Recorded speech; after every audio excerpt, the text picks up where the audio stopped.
में रामजी प्रसाद आप देख रहे हैं नमामि, जिस तरह से पूरे देश में विधायकों का खरीद फरोख्त और पाला बदलने का खेल जारी, जिसको लेकर पूरे देश में सियासत गरमाई हुई।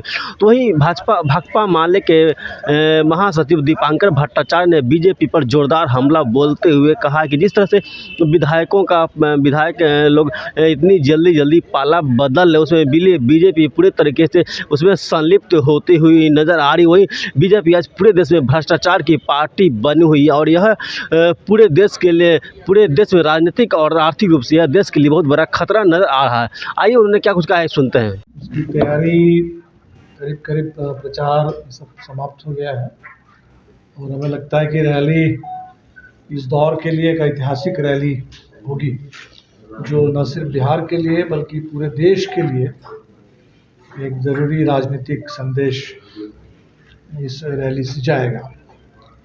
बस 2-3 विषय पर ही आप लोगों से कुछ बात करनी थी। एक तो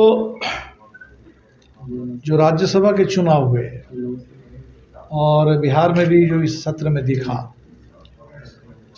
कि भारतीय जनता पार्टी अब बिल्कुल एक खरीद फरोख्त की पार्टी बन गई है।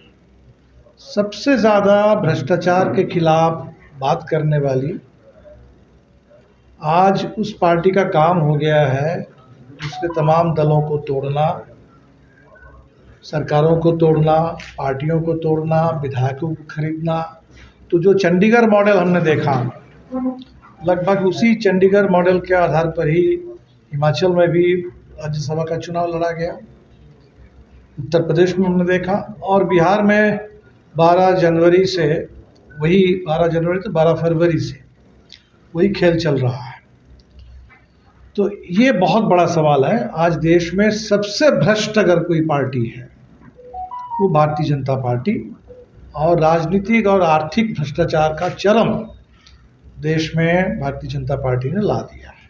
तो हमें लगता है कि अब तो बिहार में खास तौर पर जो हो रहा है रेगुलर, उससे तो और दिख रहा है कि ये पार्टी पूरे देश के लोकतंत्र के लिए एक बहुत बड़ा, ये बीजेपी का जो भ्रष्टाचार का कल्चर है बहुत बड़ा खतरा है।